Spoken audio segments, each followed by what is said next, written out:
चंपक बहुत निर्धन आदमी था। एक टूटे फूटे घर के सिवा उसके पास और कुछ भी नहीं था। ना तो उसका घर था और ना ही कोई परिवार। एक दिन वो भूखा प्यासा जा रहा था। कैसी जिंदगी जी रहा हूँ मैं भगवान।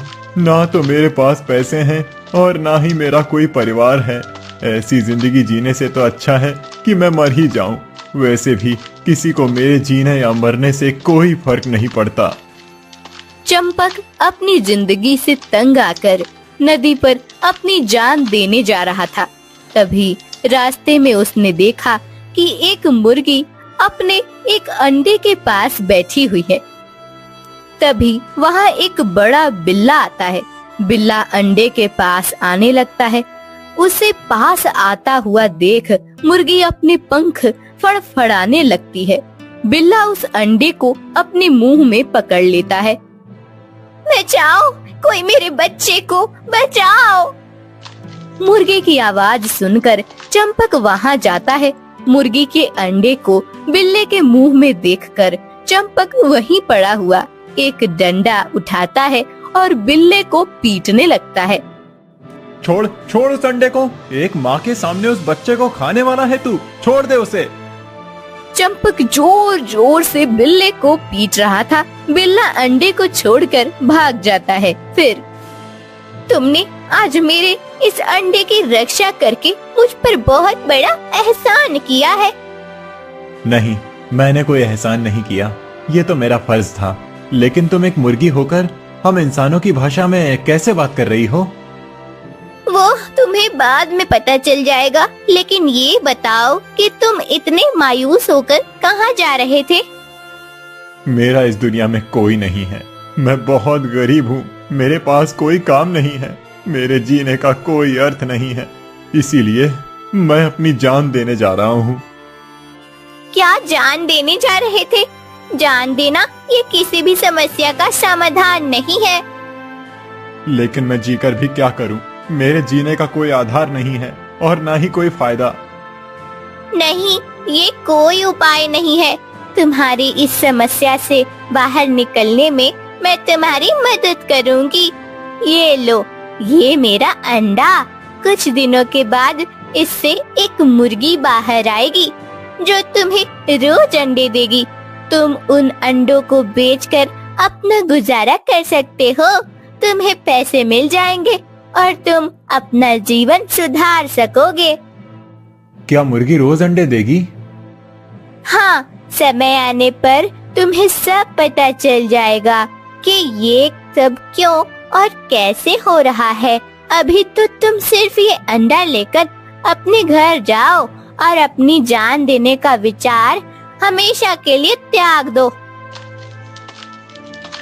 चंपक मुर्गी का दिया हुआ अंडा लेकर घर आता है। कुछ दिनों के बाद उस अंडे से एक बड़ी मुर्गी बाहर आती है जो आते ही कुछ अंडे डालती है। अरे, ये तो चमत्कार हो गया। इस अंडे में से तो इतनी मुर्गी बाहर आई हैं और उसने आते ही इतने अंडे डाल दिए। मुझे तो लगता है कि ये मुर्गियां कुछ चमत्कारी हैं। चलो, अब इन अंडों को बेच कर आता हूँ। चंपक अंडे बेचने चला जाता है। दिन बीतते जाते हैं। चंपक अब रोज अंडे बेचने जाता था और उसे अच्छे पैसे भी मिलते थे। एक दिन, अरे चंपक, तुमने कितनी मुर्गियां पाली हैं? रोज अंडे बेचने जाते हो। राव जी, मैंने तो एक ही मुर्गी पाली है। मेरे पास ज्यादा मुर्गियां रखने की जगह कहाँ है? क्या? सिर्फ एक मुर्गी? एक मुर्गी इतने अंडे देती है रोज? कमाल है। हाँ, मेरी मुर्गी कमाल की तो है। कुछ दिनों के बाद उस राज्य के महाराज की पत्नी बहुत बीमार हो जाती है। उनकी कमजोरी किसी भी औषधि से कम नहीं हो रही थी। तब महाराज, महारानी इतने दिनों से बीमार हैं, उनकी कमजोरी ठीक होने का नाम ही नहीं ले रही। अगर ऐसा ही चलता रहा तो महारानी का स्वास्थ्य और बिगड़ सकता है। मैं तो उसी के बारे में विचार कर रहा हूँ महामंत्री जी, परंतु समझ नहीं आ रहा कि ऐसा क्या उपाय करें कि महारानी की कमजोरी कम हो जाए। वैद्य जी की सभी औषधि देकर देख ली। कई प्रकार के सूखे मेवे और फलों का रस भी महारानी को पिलाया। उत्तम प्रकार का भोजन दिया, गाय का शुद्ध दूध और घी भी खिलाया, परंतु महारानी के शरीर में शक्ति आ ही नहीं रही। 2 कदम चलते ही महारानी गिर जाती हैं। उन्हें ऐसे सदा सोए हुए देखना भी मुझे अच्छा नहीं लग रहा। मुझे उनके स्वास्थ्य की बहुत चिंता हो रही है। महाराज, मैंने कहीं सुना था कि यदि किसी बीमार या कमजोर व्यक्ति को देसी मुर्गी के अंडे खिलाए जाएं, तो उसमें तुरंत शक्ति आ जाती है। यदि हमने महारानी को देसी अंडे खिलाए तो कदाचित उनमें भी शक्ति आ जाएगी और उनकी कमजोरी कम हो जाएगी। क्या देसी अंडे? हाँ महाराज, हमने आज तक इतने उपाय किए हैं, एक उपाय और करके देखते हैं। परंतु हमारे राज्य में देसी अंडे कहाँ मिलेंगे? वो तो मैं ढूंढता हूँ महाराज, आप मुझे थोड़ा समय दीजिए। ढूंढिए मंत्री जी। यदि ऐसा व्यक्ति मिल गया जिसके पास देसी अंडे मिल सकते हैं तो मैं उसे मुंह मांगा इनाम दूंगा। मंत्री अपने सेवकों से कहकर राज्य में देसी अंडे कहाँ मिलते हैं ये ढूंढने को कहता है। सेवक पूरे राज्य में जाकर ढूंढने लगते हैं। महाराज के सेवक को देखकर एक लालची व्यक्ति झागन लाल, क्या हुआ सेवक, आप किसे ढूंढ रहे हैं? महारानी बहुत बीमार हैं और कमजोर हैं, इसीलिए महाराज ने आदेश दिया है कि यदि किसी के पास देसी मुर्गी के अंडे मिले तो वो जाकर महाराज से भेंट करें। महाराज उस व्यक्ति को मुंह मांगा इनाम देने वाले हैं। क्या मुंह मांगा इनाम? अरे वाह! सेवक आगे चला जाता है। तभी छगन लाल को राव जी मिलता है। अरे राव जी, तुमने सुना अभी सेवक ने क्या कहा? हाँ हाँ, पता है मुझे। महारानी का स्वास्थ्य ठीक करने के लिए महाराज को देसी अंडे बेचने वाले की तलाश है। क्या तुम जानते हो ऐसे किसी व्यक्ति को? हाँ हाँ, हमारे राज्य में एक ही तो है चंपक, जिसके पास एक मुर्गी है जो रोज उसे अंडा देती है। क्या? एक मुर्गी और वो भी रोज अंडे देती है? कुछ अजीब बात नहीं है ये? हाँ, अजीब तो है, परंतु वो तो यही कहता है कि उसके पास एक ही मुर्गी है। छगन लाल के लालची मन में एक बात आती है। वो चंपक के पास आता है और सुनो चंपक, मैं छगन लाल हूँ, इसी राज्य में रहता हूँ। मैंने सुना है कि तुम्हारे पास एक मुर्गी है।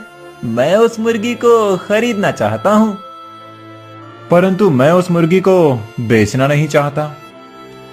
अरे जानता हूँ, लेकिन यदि तुम वो मुर्गी बेच दोगे तो तुम्हारी रोजी रोटी बंद हो जाएगी। मैं समझ सकता हूँ, उस मुर्गी से मिलने वाले अंडे से ही तुम अपना गुजारा करते हो, इसीलिए मैं तो तुम्हें उसके उचित दाम भी दूंगा। चाहे तो थोड़े ज्यादा पैसे ले लेना, लेकिन ये मुर्गी मुझे दे दो। बात दाम की नहीं है महोदय, परंतु मुझे मुर्गी को बेचना ही नहीं है। आप कितना भी दाम दे दीजिए, परंतु मैं मुर्गी को बेच नहीं सकता। बड़े हठी हो तुम। मैं इतने ज्यादा दाम देकर तुम्हारी मुर्गी खरीदना चाहता हूँ, परंतु तुम्हें उसे बेचना नहीं है।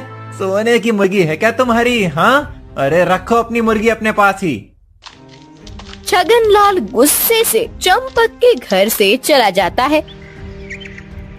अगले दिन छगन लाल महाराज के पास आता है। महाराज, महाराज, मुझ पर दया कीजिए। कौन हो तुम और क्या हुआ है तुम्हारे साथ? महाराज, मैं आपके राज्य का सामान्य नागरिक हूँ, अंडे बेचने का काम करता हूँ। मैंने कल आपके एक सेवक से सुना, महारानी के उपचार के लिए आपको देसी अंडे की आवश्यकता है। मैं अपनी देसी मुर्गी आपके पास लेकर ही आ रहा था कि तभी चंपक नाम के एक व्यक्ति ने मेरी मुर्गी चुरा ली और उसे अपने घर में छुपा कर रखा है उसने। क्या? इतना बड़ा अपराध?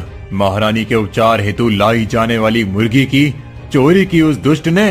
ये तो राजद्रोह है। सिपाहियों, अभी जाकर बंदी बना लो उस दुष्ट चंपक को और मेरे सामने लेकर आओ। सिपाही जाकर चंपक को पकड़कर ले आते हैं। छगन लाल मन ही मन हंस रहा होता है। क्या हुआ महाराज? मुझे ऐसे पकड़कर यहाँ क्यों लाए हैं? इतना बड़ा राजद्रोह किया है तुमने और पूछ रहे हो कि मैंने क्या किया है? इतना बड़ा अपराध करते हुए तुम्हें थोड़ा सा भी भय नहीं लगा? अपराध? राजद्रोह? ये आप क्या कह रहे हैं महाराज? मेरी तो कुछ समझ में नहीं आ रहा है। अब इतने भोले मत बनो चंपक। ये छगनलाल जब अपनी मुर्गी राजमहल ला रहा था तब तुमने उसकी मुर्गी चुराई, ये जानते हुए भी कि महारानी को देसी अंडे खाने की आवश्यकता है। यदि उन्हें अंडे नहीं खिलाए गए तो उनका स्वास्थ्य और खराब हो जाएगा। नहीं महाराज, वो मुर्गी मेरी है और सच में मुझे महारानी के स्वास्थ्य के बारे में कुछ भी नहीं पता था। अगर मुझे पहले पता होता तो मैं खुद यहाँ रोज आकर अंडे दे जाता। मेरी मुर्गी तो बहुत सारे अंडे देती है। ये छगनलाल झूठ बोल रहा है। महाराज, इसके पास कोई मुर्गी नहीं है। उल्टा ये मेरी मुर्गी मुझसे खरीदने के लिए मेरे घर आया था। नहीं महाराज, ये झूठ बोल रहा है। यही आया था मेरे पास आपकी घोषणा सुनकर, जब सेवक ने बताया कि जो भी व्यक्ति महारानी के लिए देसी अंडे ले जाएगा उसे महाराज मुंह मांगा इनाम देंगे। ये सुनकर इसके मन में लालच आ गया होगा, इसीलिए मेरी मुर्गी पानी के दाम में मांग रहा था मुझसे। नहीं महाराज, ये झूठ बोल रहा है। सच तो ये है कि ये छगनलाल आया था मेरे घर और 2 गुनी कीमत देकर मेरी मुर्गी खरीदना चाहता था। अच्छा, तो ये बताओ कि तुम्हारे घर जो मुर्गी है वो तुम्हारे पास कैसे आई? महाराज, उस मुर्गी की माँ ने ही मुझे एक अंडा दिया था जिससे वो मुर्गी बाहर आई थी। मुर्गी की माँ ने? अर्थात एक मुर्गी ने तुम्हें अपना अंडा दिया था? हाँ महाराज, उस मुर्गी ने कहा था कि इस अंडे से जो मुर्गी बाहर आएगी वो रोज अंडे देगी। मुर्गी ने कहा था? वो मुर्गी हम मनुष्यों की भाषा में बात कर रही थी? हाँ महाराज, वो मुर्गी हमारी भाषा में बोल रही थी। अब तो मुझे पूर्ण विश्वास हो गया है कि तुम असत्य बोल रहे हो। एक मुर्गी हमारी भाषा में कैसे बात कर सकती है? सिपाहियों, इस दुष्ट राजद्रोही को दंड दे दो।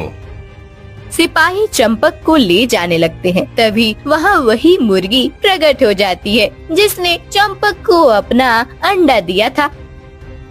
रुकिए महाराज, चंपक सच बोल रहा है। मुर्गी को इंसानी भाषा में बात करता हुआ देख सभी चौंक जाते हैं। देखा महाराज, मैं सच बोल रहा था ना, ये मुर्गी हमारी भाषा में बात करती है। हाँ महाराज, चंपक सच बोल रहा है।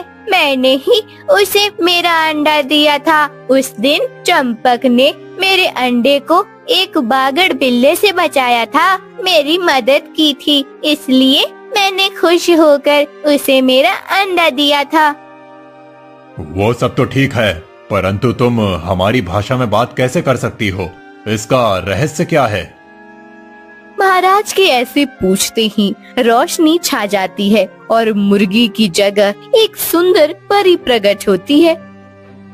महाराज, मैं असल में एक परी हूँ। परी लोक एक बार एक दासी परी मेरी सहायता मांग रही थी, लेकिन मैंने अपने घमंड में आकर उसे सहायता करने से ना कहा था। जब ये बात हमारी परी रानी को पता चली तब उन्होंने मुझे उस परी की सहायता ना करने के लिए दंड दिया। दंड स्वरूप मैं एक मुर्गी बन गई और यहाँ पृथ्वी लोक पर आ गई। परी रानी ने कहा कि जब कोई निर्मल मन का व्यक्ति मेरे संकट में मेरी मदद करेगा तभी मुझे मदद की कीमत पता चलेगी। केवल इतना ही नहीं, मुझे भी उस व्यक्ति की मुसीबत में उसकी मदद करनी पड़ेगी, तभी मैं उस दंड से मुक्त हो जाऊंगी और फिर से परी लोक चली जाऊंगी।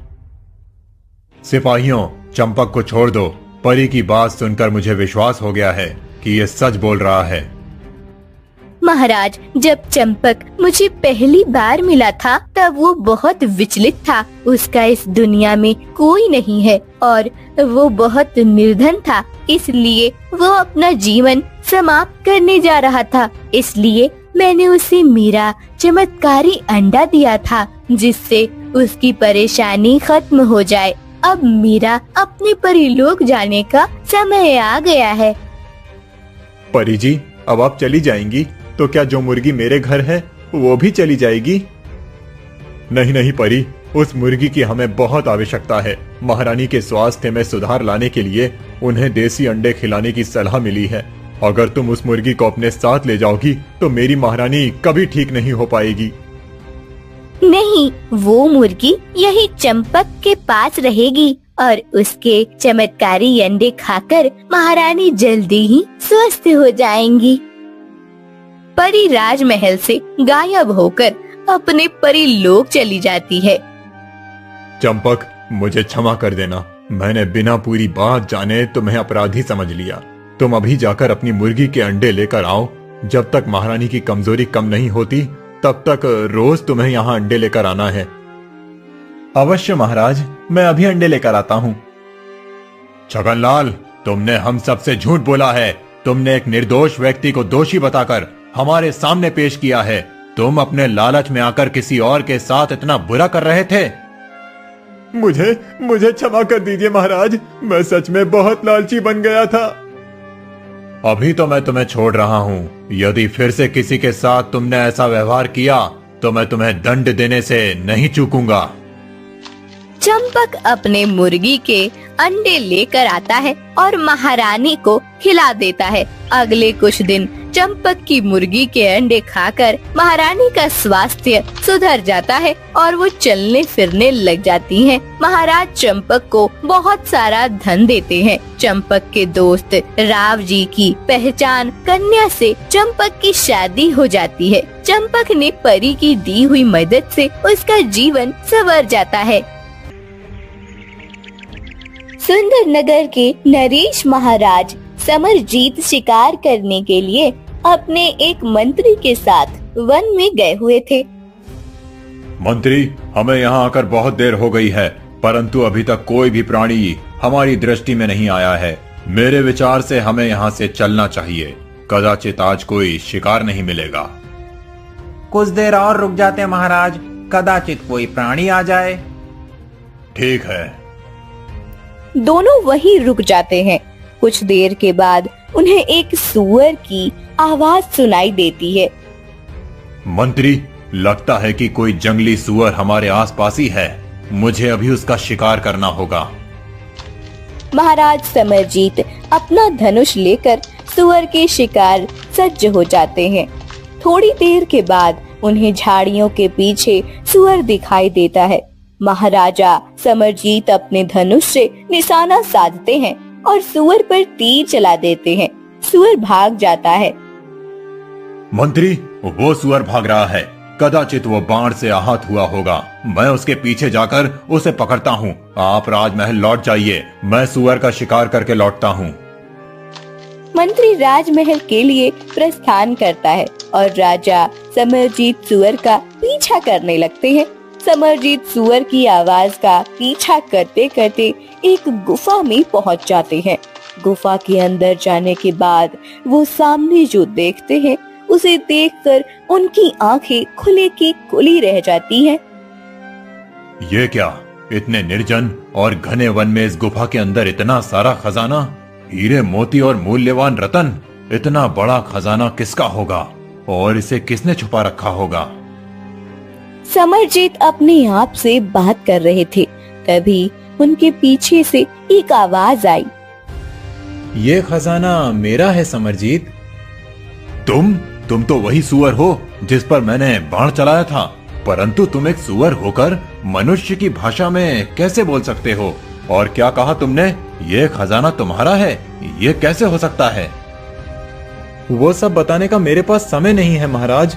मैं केवल अपने इस खजाने को अपने राज्य वापस ले जाना चाहता हूँ। आप कृपया करके मेरी सहायता कीजिए। ये सब आपकी दृष्टि में आए, इसीलिए मैं आपको यहाँ तक लेकर आया था। नहीं, मुझे तुम्हारी बात पर विश्वास नहीं हो रहा। मुझे तुम एक मायावी प्रतीत हो रहे हो। मैं तुम्हारी सहायता नहीं कर सकता। नहीं, मैं सत्य कह रहा हूँ। मैं मायावी नहीं हूँ। मुझे आपकी सहायता की बहुत आवश्यकता है। मैं किसी मायावी की सहायता नहीं करता। महाराजा समरजीत सूअर की कोई बात सुने बिना चले जाते हैं। वो गुफा के बाहर आकर वन में जा रहे थे, तभी उन्हें एक मुनिवर मिलते हैं। प्रणाम मुनिवर। कल्याण हो राजन। क्या हुआ? आप इस वन में क्या कर रहे हैं? मुनिवर, एक राजा को तो मृज्ञा करनी ही पड़ती है। ये तो राजधर्म का एक भाग है। इसीलिए शिकार करने आया था, परंतु यहाँ आकर मैंने एक चमत्कारी बात देखी। एक बोलने वाला सूअर देखा जो हम जैसे मनुष्यों की भाषा बोल रहा था। फिर क्या हुआ? मैंने उस सूअर पर अपना निशाना साधा था शिकार करने के लिए, परंतु वो एक गुफा में भाग गया। जब मैं उसका पीछा करते हुए गुफा में पहुंचा तब मैंने देखा कि वहां बहुत बड़ा खजाना रखा हुआ था। उस सूअर ने कहा कि वो खजाना उसका है और वो अपने राज्य को फिर से प्राप्त करना चाहता है। वो मुझसे सहायता मांग रहा था, परंतु मैंने उसे एक मायावी समझकर सहायता करने से ना कह दिया। मुनिवर, कौन हो सकता है वो रहस्यमयी सूअर जो हमारी भाषा बोल रहा था? महाराज समरजीत, वो सूअर सत्य कह रहा था।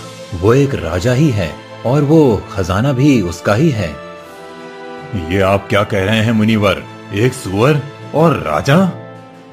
हाँ, मैं आपको पूरी कहानी बताता हूँ। बहुत समय पूर्व की बात है। महाराजा ओमकारनाथ अपने राज्य का प्रपंच अच्छे से चला रहे थे। प्रजा भी बहुत संतुष्ट और सुखी थी। उनके राज्य में किसी चीज की कोई कमी नहीं थी। एक बार महाराज ओमकारनाथ का बचपन का दोस्त जादूगर गौरवेंद्र उनसे भेंट करने आए थे। आओ आओ मित्र, कितने वर्षों के बाद मिल रहा हूँ तुमसे। हाँ मित्र, तुम तो अब राजा बन गए हो। तुम्हारे पास हम जैसे साधारण व्यक्तियों से मिलने का समय कहाँ है?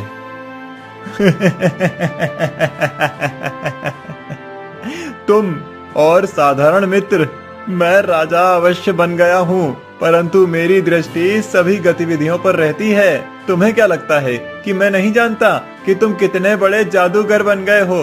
पूरी धरती पर तुम जैसा कोई जादूगर नहीं है। अरे तुम्हारी इस कला के चर्चे तो दूर दूर तक होते हैं। कई राज्यों के राजा महाराज मनोरंजन के कार्यक्रम करने के लिए तुम्हें बुलाते हैं। हाँ, ये तो है। मैं अपनी कला का प्रचार प्रसार करते हुए बहुत प्रवास करता हूँ, इसी कारण से किसी से भेंट नहीं कर पाता। मित्र, अब तुम यहाँ आए हो तो मेरी प्रजा के मनोरंजन के लिए भी कोई कार्यक्रम करो। मेरी प्रजा के सामने भी अपनी कला का प्रदर्शन करो। अवश्य, मैं दूसरे राजाओं के लिए अपनी कला का प्रदर्शन करता हूँ, तो अपने मित्र के लिए तो कर ही सकता हूँ। अगले दिन जादूगर गौरवेंद्र महाराज ओमकारनाथ की प्रजा के सामने अपने कला का प्रदर्शन करता है।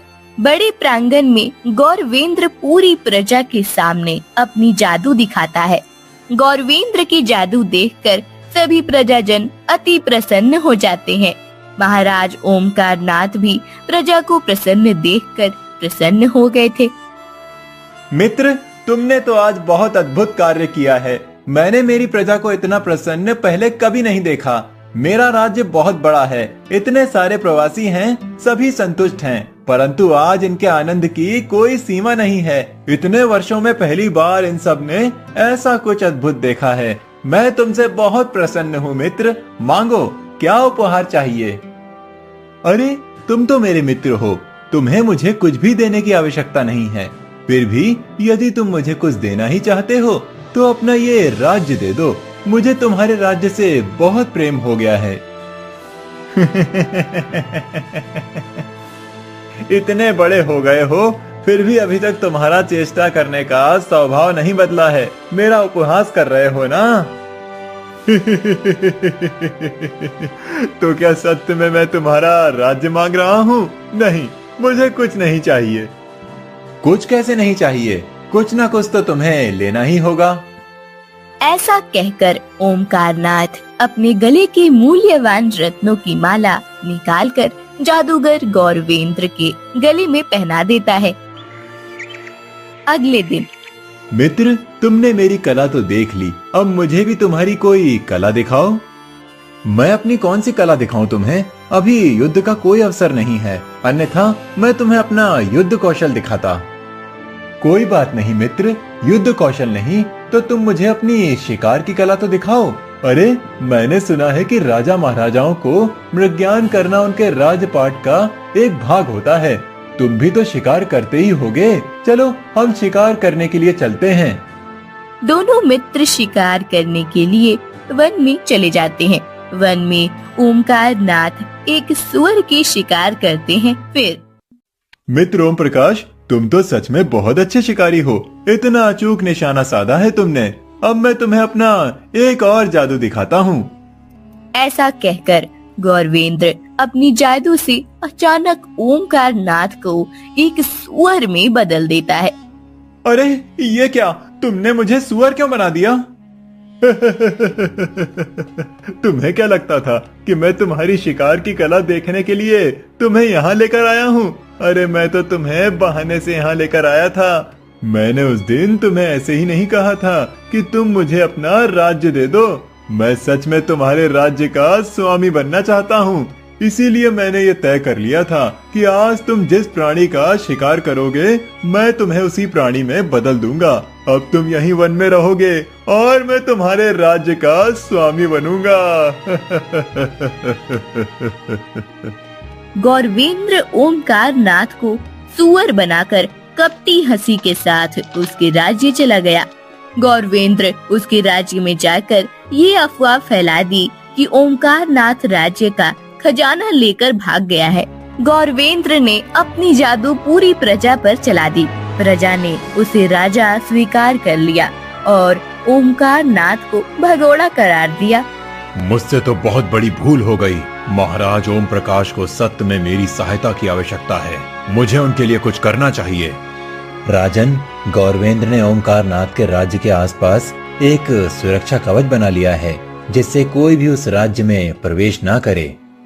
तो मैं उस सुरक्षा कवच को कैसे भेज सकता हूँ मुनिवर? आप ही मेरी कोई सहायता कीजिए। मुनिवर अपनी शक्ति से एक त्रिशूल प्रकट करते हैं। ये लो राजन, इस त्रिशूल से आप सुरक्षा कवच को भेज सकते हैं, परंतु एक बात याद रहे, जादूगर ने अपना जादू उस रत्न की माला में केंद्रित करके रखा है, जो माला उसे ओमकार नाथ ने पहनाई थी, और उस माला को उसने एक तोते के गले में पहनाकर रखा है। तुम्हें राजमहल में जाकर उस तोते को खोजकर बिना उसे आहत किए उस माला को प्राप्त करना होगा और उसे तोड़ देना होगा। उस माला को तोड़ते ही जादूगर का सारा जादू समाप्त हो जाएगा।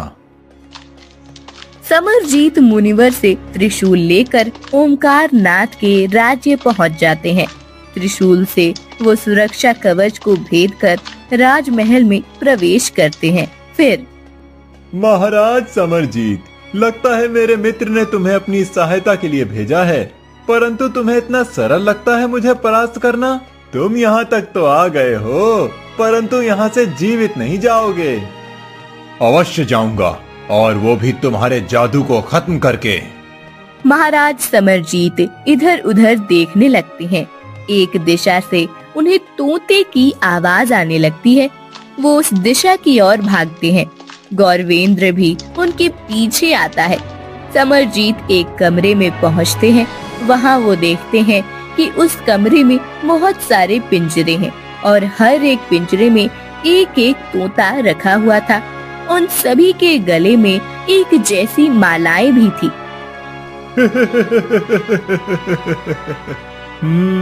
तुमने तो मेरे बारे में बहुत ज्ञान प्राप्त किया है।